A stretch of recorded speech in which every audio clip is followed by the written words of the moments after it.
Hey y'all! So I've been making these little mini zines for my son Owen for his lunches.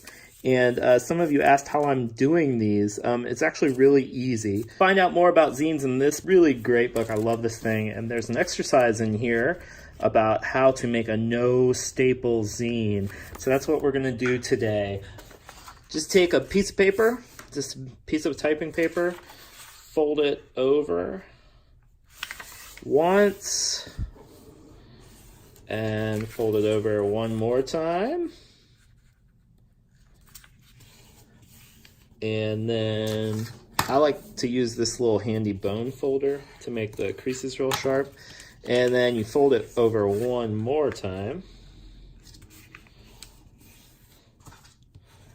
Just like this. So then what I do is I unfold it like this. Fold it lengthwise. And this part right here, just very carefully, if you stick your finger on the edge here, you can just kind of tear. You just want to tear this one panel right down the middle, just like this. And when that's torn to the edge there, unfold it again, and looking like this, push it this way, fold it down, fold the edges down with your finger or with the bone folder.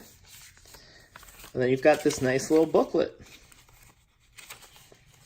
And that's all she wrote. So once you have your booklet, you can fill it with whatever you want.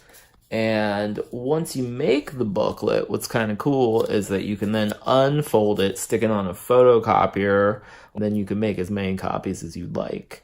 Anyway, happy zine making.